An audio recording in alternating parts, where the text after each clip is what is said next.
On se retrouve aujourd'hui pour une vidéo que je vais faire en plusieurs temps parce que j'avais oublié, mais Sarah Fay m'avait proposé un service presse sur un recueil de 54 nouvelles écrites par 54 auteurs qui s'appelle Rendez-vous avec la nuit. Donc c'est un recueil qui est sorti il y a quelques mois, peut-être en octobre-novembre, donc je suis un petit peu en retard. J'ai commencé à le lire et à publier des posts sur Instagram. Il y en aura plusieurs parce que de mon point de vue, en fait, ce que j'ai envie de faire, c'est de parler de chaque nouvelle. Donc, évidemment, dans 54 nouvelles, il y a forcément des choses que je vais plus préférer que d'autres, ce qui n'est pas grave, parce il y a aussi les goûts, les couleurs, etc.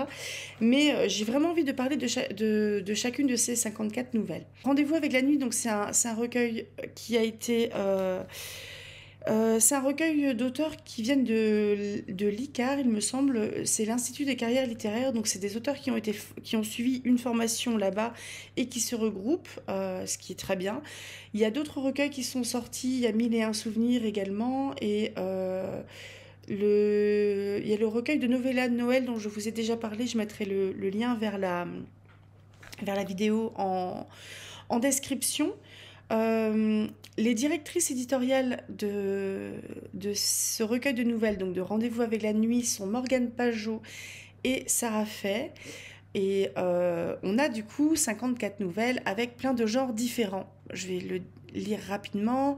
On a de l'imaginaire, on a du conte, de l'historique, du contemporain, du thriller, de l'horreur, une nouvelle érotique et des nouvelles de romance.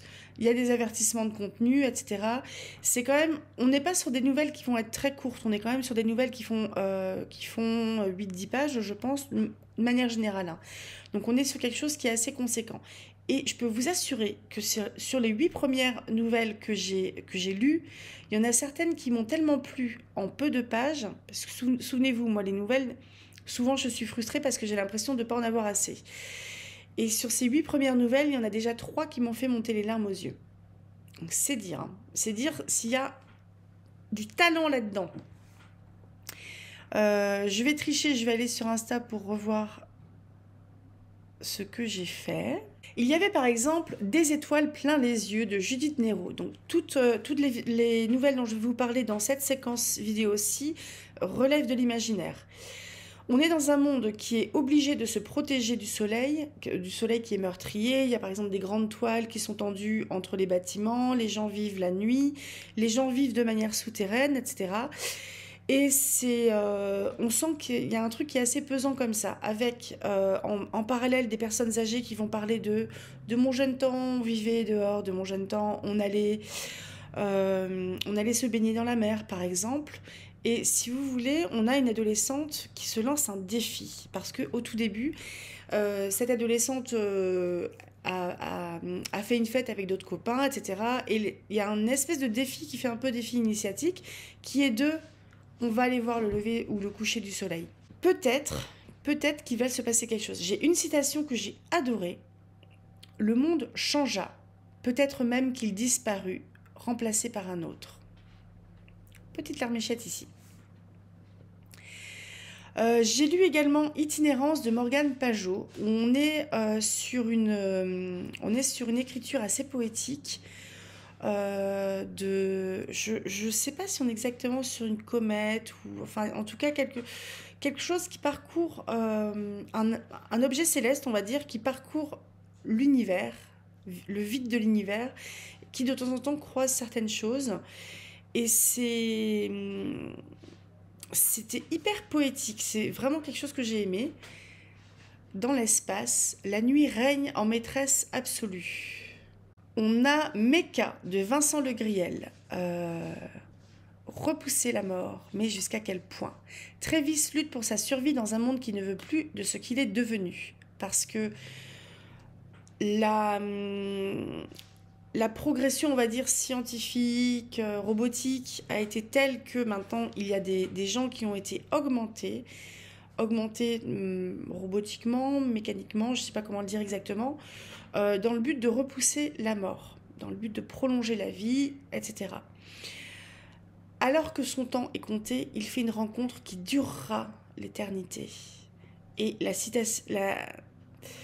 le dernier dialogue, je vous assure, rien que d'en reparler, pouf, parce que du coup, à demain soir, alors.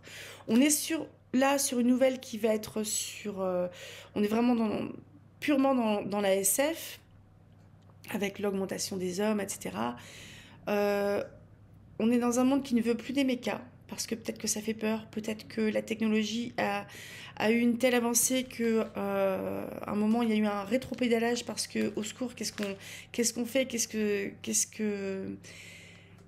que ces gens-là deviennent en fait, qu'est-ce que les mechas deviennent. Et c'était c'était hyper émouvant et très poétique aussi. Et plein de questions sur justement les fameuses avancées technologiques. J'ai lu ensuite Et du chaos vint la nuit de Marion Lecomte. L'autrice nous raconte la création du monde et celle de la nuit issue du chaos comme toute autre chose. Il y a une très belle citation qui ouvre la nouvelle. Je ne suis rien et pourtant je suis tout. Je ne suis nulle part et pourtant partout. Je suis seule et pourtant multiple.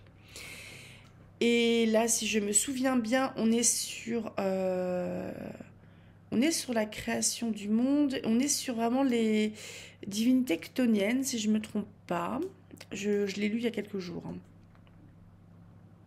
On ne sait plus. Mais pareil, écriture poétique.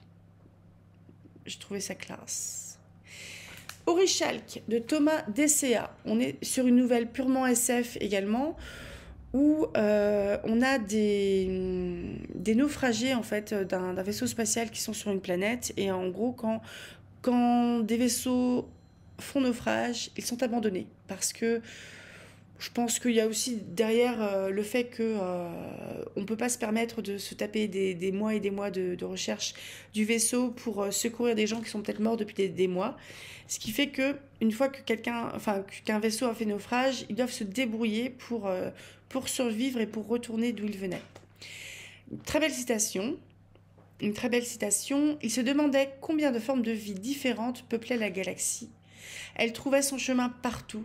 Et cet univers en était éclaboussé. Donc, grosso modo, des naufragés sur une planète cherchent désespérément à en repartir, mais la solution pour repartir a un prix bien trop élevé. La nuit, tous les elfes sont gris. Là, pour moi, on est sur un ouvrage fantasy qui est peut-être plus à destination des enfants. C'était une histoire qui était très mignonne, avec une jeune elfe qui a peur de la nuit, de ces monstres, qui est élevée, on peut dire maintenant, par son grand frère qui a une quinzaine d'années, alors qu'elle en a 10. Et donc son grand frère s'est juré de prendre soin d'elle. Et il y a tout un petit voyage où ils vont aller voir d'autres elfes qui vivent ailleurs, qui vivent la nuit. Ils vont rencontrer une autre tribu encore qui vit plus ou moins en osmose avec les arbres. Il y a un côté vraiment très doudou et très mignon qui a ce genre de lecture qui fait du bien. Vous voyez, le petit truc qui va vous apporter un petit peu de bonne humeur. Reine de la nuit d'Élodie Lagouet. Pour résumer, difficile de défier le chaos. Dans cette réécriture de la mythologie grecque, l'autrice place Nyx, donc déesse de la nuit, et sa famille, donc une famille plutôt chtonienne, chaotique, dans un monde nocturne moderne qui fleure bon le danger. La déesse de la nuit contrecarre les plans de son père, le chaos, et tente de prendre son indépendance. Est-ce qu'elle va y arriver ? J'ai un petit peu la sensation que c'est quelque chose qui fait partie ici de... C'est peut-être pas un extrait, mais j'ai l'impression qu'il y a quelque chose de plus grand derrière. C'était le cas pour d'autres nouvelles, hein, notamment l'histoire des mechas, peut-être l'histoire des naufragés aussi, dont je viens de parler également. Garde de nuit de Jennifer Desrosiers. Là, on est sur de l'urban fantasy, pour moi, avec une chasseuse de vampires qui doit mener à bien une nouvelle mission, arrêter un vampire dangereux pour les humains. Mais l'affaire est un peu plus compliquée que ça, ou peut-être un peu plus simple justement, que ce que ses supérieurs lui laissent entendre. Et d'ailleurs, il y a un rappel d'un vampire, peut-être même du comte, celui qui chapeaute en gros les vampires, qui dit « Mon clan prend soin des siens ». Je vais m'arrêter là. Je pense que le prochain segment vidéo, il va y avoir comme ça des présentations de 8 nouvelles. Et sur les 2 derniers segments vidéo, et ce sera pareil sur Instagram, ce sera 7 nouvelles. Et je vous conseille très fort d'aller voir ce recueil qui est disponible gratuitement sur Amazon et sur le site de la FNAC. Je vous mettrai des liens vers tout ça. Et encore une fois, merci à Sarah de m'avoir fait confiance. Allez lire ça. À tout bientôt.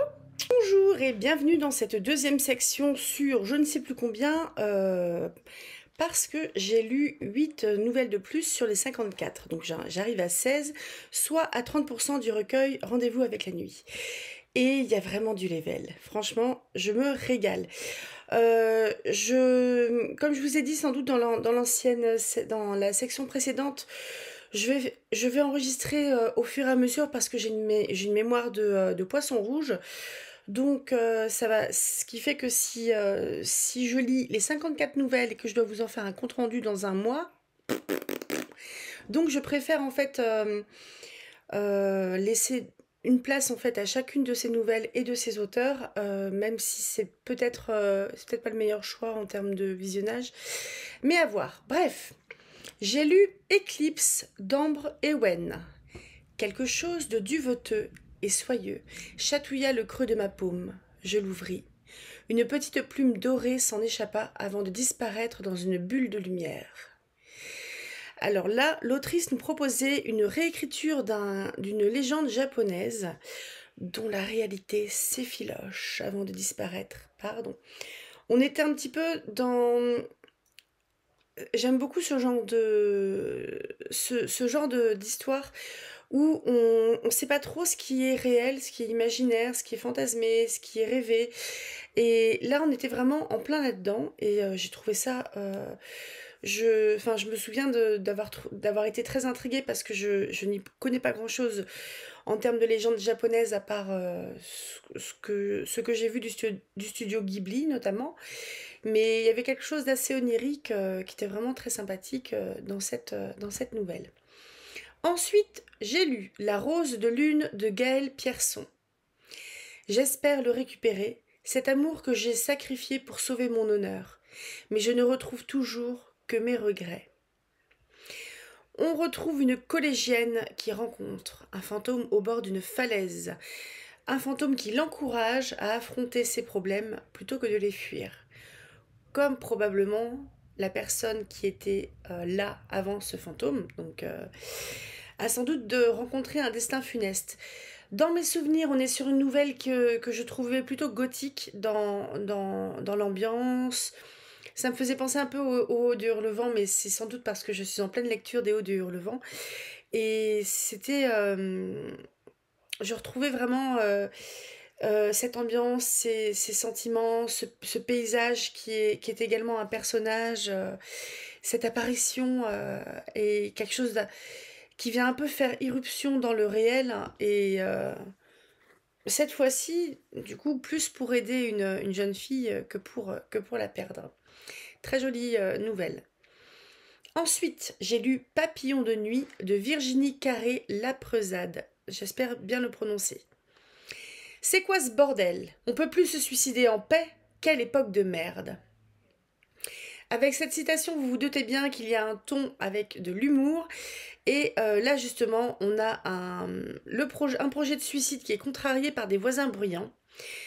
C'est une histoire autour de la transmission, de la famille, de la raison de vivre, avec un humour tout en finesse et en ronchonnerie. Et une fin qui fait briller les yeux, parce que j'ai eu une petite montée, je vous avouerai, une petite montée de larmes à la fin de cette histoire, qui n'est pas forcément triste, mais plutôt émouvante, et à raison, très très belle histoire. Très jolie plume, drôle, enlevée, très agréable à lire. J'ai lu ensuite Un soleil égaré de Manon Diem. Pas de citation cette fois-ci, ce qui ne veut pas dire que je n'ai pas aimé la nouvelle, c'est que des fois j'en prends et des fois j'en prends pas. Ça commence comme une histoire de déprime. Elle ne quitte plus sa maison. Elle ne quitte guère son lit. Mais un cadeau inattendu va lui offrir cette sortie hors d'elle-même qui lui sera peut-être salutaire. un très joli conte, jouant de symboles, d'une thématique pourtant lourde. Alors là, je vais volontairement rester un petit peu vague sur l'histoire, parce que c'est une histoire qui est assez surprenante. On est autour du rêve, on est autour de... On suit un personnage féminin qui est quand même un petit peu au fond du trou, hein, qui va pas très bien. Et il y a quelque chose en fait qui vient euh, un peu la secouer au final, la sortir de ce quotidien, de ce marasme, et qui va peut-être un petit peu enclencher quelque chose chez elle pour sortir de là. Et on est toujours dans des histoires de l'imaginaire. Mais c'était très joli aussi. Je viens de lire Promissa Liberatum de Sissi Gilles Adams. J'espère que je prononce bien encore le nom, vous m'excuserez. Un univers où la sorcellerie est interdite et les promesses primordiales. Une sorcière pleine de colère qui va devoir se parjurer pour lutter contre une injustice, un pouvoir qui déferle, annonciateur de destruction. Alors là, ça m'a donné un petit goût de trop peu, cette nouvelle-là, parce que je sentais en fait qu'il y avait quelque chose de plus derrière. Et ça veut tout simplement dire que j'ai vraiment envie de lire plus de cette histoire et de la plume. Il y a mon basilou qui va ronronner dans le micro. Euh, voilà, frotte-toi bien, hein, ça fera pas de bruit. Et très jolie plume également. J'ai bien aimé l'histoire, le world building qui est annoncé. Je sais plus exactement si c'est un extrait de quelque chose de plus, il me semble. Mais en tout cas, ça donne envie de lire la suite. Autre histoire qui donne envie de lire la suite, parce que il y a des nouvelles qui vont être nouvelles un peu achevées, finies, et il y a d'autres nouvelles où on sent que ça fait partie de quelque chose de plus grand. Peut-être que j'ai tort des fois, hein. Là, c'est Après l'ombre de Raphaël Gosniak. Donc j'espère bien le prononcer. Je n'ai pas fait Auvergnat deuxième langue, vous m'excuserez. Elle avait vu le monde mourir autour d'elle. Elle souhaitait en voir la renaissance désormais. Le monde est maudit par une nuit sans fin. Il est comme figé, le temps suspendu. Une femme entame un voyage maintenant que le temps reprend son cours. Il y a toute une question de malédiction, d'un temps qui s'arrête. Et si on... 1, 2, 3. Si le temps s'arrête, on ne vieillit pas, on n'a pas faim, on ne meurt pas, on ne naît pas non plus. Et on sent aussi qu'il y a quelque chose de plus grand en termes de world building. C'était assez onirique, assez mythologique, je trouvais.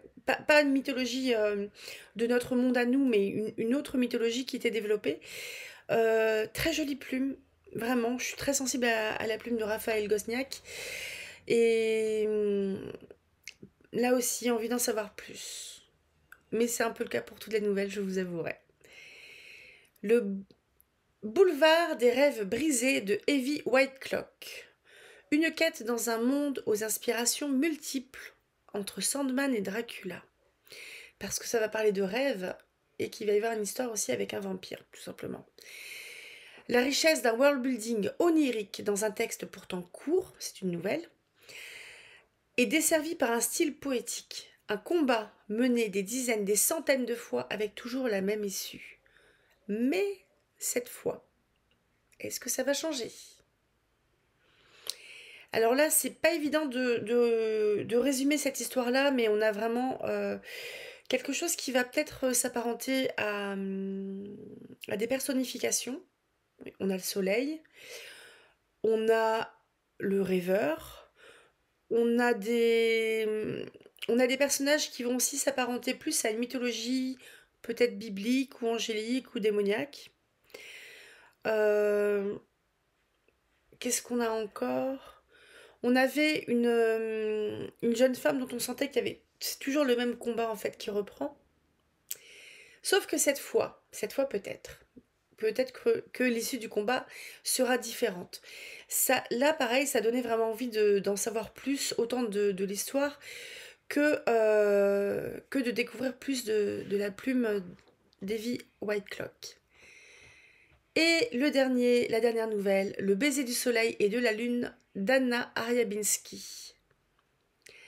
Ce lac dans lequel Najma vient se baigner à la nouvelle lune est un no man's land entre les territoires de deux meutes de loups-garous, qui s'appellent pas comme ça dans l'histoire. Celle de Najma perdra la guerre, c'est sûr. Pourtant, à chaque nouvelle lune, elle vient se baigner et rencontrer l'alpha de la meute ennemie. Les corps s'accordent là où les âmes ne peuvent le faire. On sentait... Alors, j'ai lu, dans le temps, quand j'étais plus jeune, j'ai lu pas mal de Beatlit. On est, je pense, plus ou moins quand même dans la Beatlit, ou l'urban fantasy ici. Et, c'est l'impression que j'en avais. Donc, c'est des histoires de loups-garous, etc. Et c'est deux alphas, en fait, qui se rencontrent. Mais leur position dans la meute et leur identité, leur nature d'alpha font que c'est pas un couple qui est conciliable. Donc ils se rencontrent à la nouvelle lune quand il fait quand il n'y a pas de lune, quand la nuit est la plus sombre, et c'est le seul moment où ils peuvent le faire, où ils peuvent s'accorder, où ils peuvent avoir une espèce de trêve entre eux, et malheureusement après la guerre continue entre leurs meutes. C'est un petit peu l'impression que m'a laissé cette nouvelle, que j'ai trouvée agréable. Il y avait un petit peu d'érotisme, très agréable à lire. J'ai vu dans sa bio que Anna Ariabinski, si elle n'a pas fini là, elle est en train de faire un master, il me semble, au niveau de la littérature, avec justement la question des littératures de l'imaginaire, et ça a l'air intéressant. Mais je vous conseille de toute manière très fort de lire ce recueil de nouvelles. C'est 54 auteurs, parce que c'est 54 auteurs, parce que il y en aura pour tout le monde, et donc il y en aura pour vous aussi. Il y a je ne sais plus si je l'avais dit, on a quand même beaucoup de littérature de l'imaginaire. La prochaine fois, je vais lire sans doute 7 ou 8 nouvelles. Il y aura sans doute de l'imaginaire et du conte, et peut-être un petit pas dans de l'historique. Parce que là, on va fermer la porte de l'imaginaire avec la fantaisie et le conte, et on va commencer à mettre le pied dans l'historique et le contemporain, avant de basculer ensuite dans l'horreur et la romance. Est-ce que ça va ensemble? Sans doute. Donc tout ça pour vous dire qu'il y a aussi plein de genres littéraires différents, plein de plumes différentes, plein d'histoires différentes, donc il y en a forcément pour vous. Et c'est gratuit sur Amazon. Allez, salut, et je vous donne rendez-vous tout de suite pour la prochaine salve de lecture. Salut! Bienvenue donc dans ce troisième segment vidéo, il me semble, sur Rendez-vous avec la nuit, le recueil de nouvelles que j'ai reçu en service presse de la part de Sarah Fay. Donc j'ai lu 8 nouvelles cette fois-ci. Et là, on va être à cheval sur plusieurs genres littéraires, à savoir 2 nouvelles de fantasy, 4 nouvelles plutôt contes, et 2 nouvelles historiques. Ça sera la même chose la fois suivante, où on va être entre l'historique et le contemporain, il me semble. Et c'est toujours de très belles lectures. J'ai lu La flaireuse intrépide d'Ophélie Passalacqua. Dans un univers urban fantasy, une chasseuse de primes aux talents spéciaux traque une créature. On ressent le stress de l'attente, l'ambiance lourde de la nuit, l'adrénaline de la découverte de la créature effrayante. Et je pense bien ne jamais avoir lu une telle description. Très jolie plume immersive. Ça me faisait penser beaucoup à des... même à de la beatlit, en fait, au niveau de l'ambiance. On n'était pas sur un truc...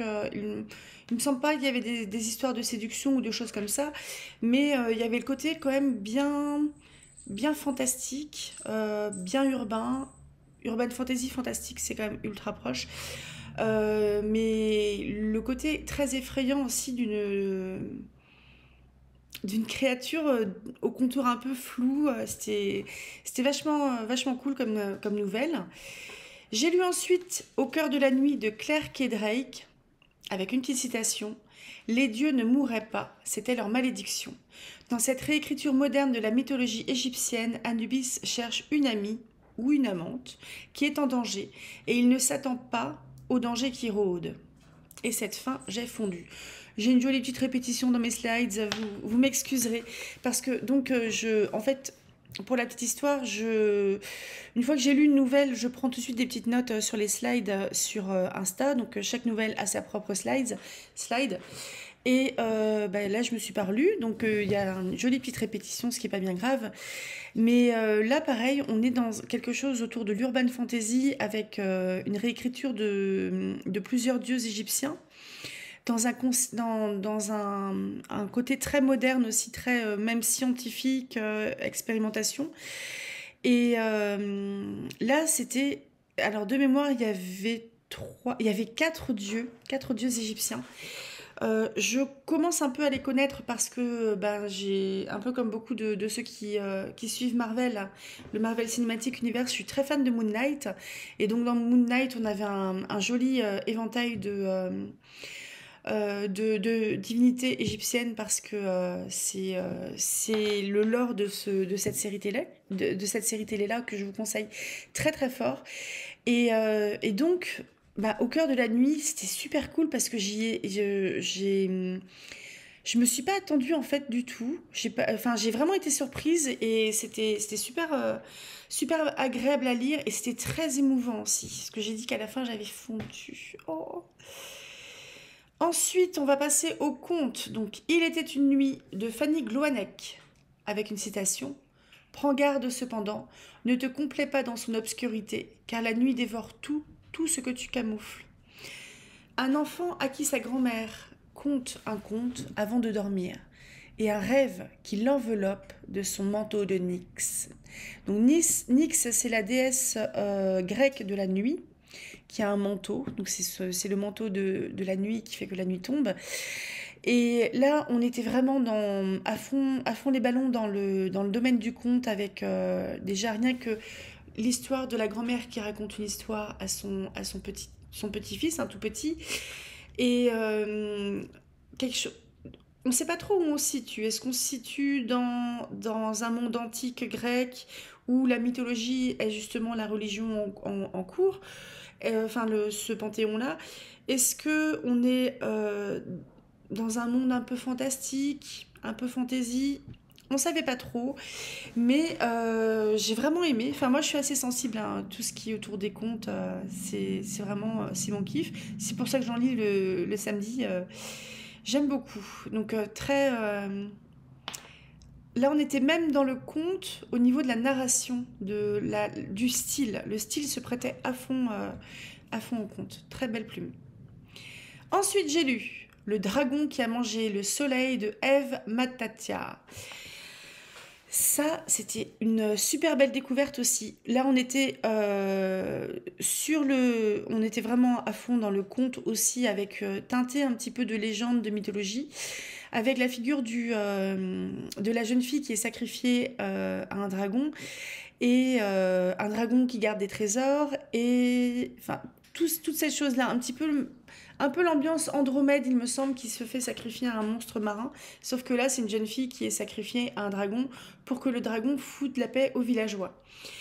Donc, une jeune fille sacrifiée par son peuple au dragon qui a mangé le soleil, le monstre et la fille concluent un pacte, et c'est le moment où commence la quête pour retrouver le soleil. Le monstre est-il vraiment celui que l'on désigne? Très joli. J'ai été étonnée, je trouvais ça très sympa.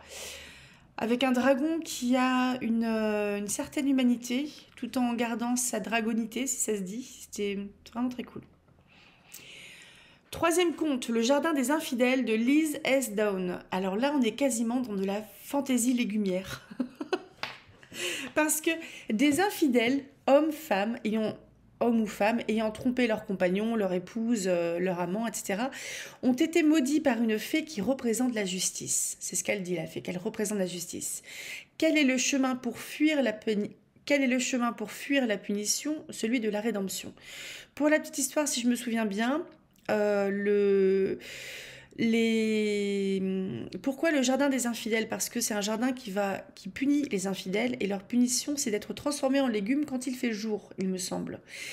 Ce qui fait que quand il fait nuit, ils sont ils sont sous leur forme humaine, et là ils doivent moissonner un champ qui constamment se remplit de nouveau d'herbes ou de céréales à moissonner.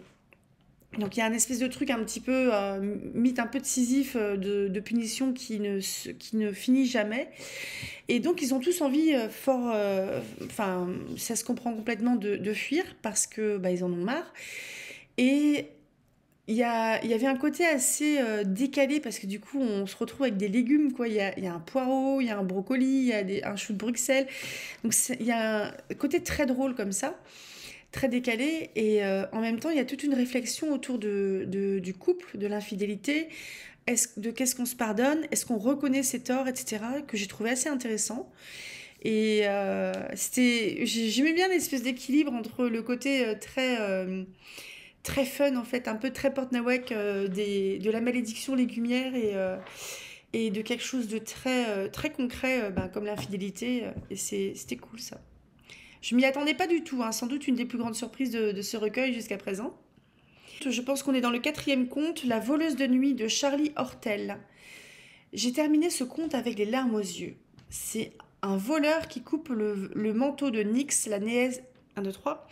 Un voleur coupe le manteau de Nyx, la déesse de la nuit, et Éléos, sa fille, déesse de la sentence, est chargée de résoudre l'affaire.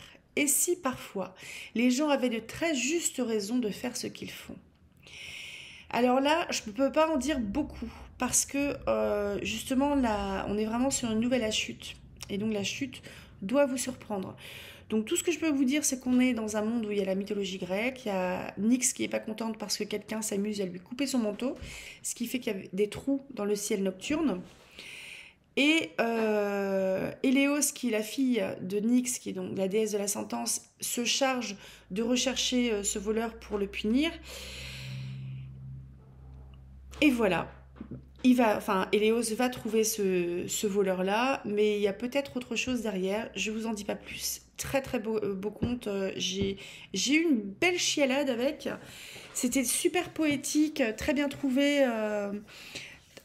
Franchement, très belle lecture. On passe ensuite.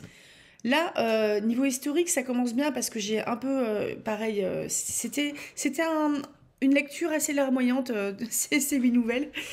La dernière nuit d'Adélaïde Dantin. Donc on est sur la première nouvelle historique. Je commence avec une citation. Comment pourrait-on à la fois célébrer la paix et pleurer la mort de ceux qui l'ont gagnée?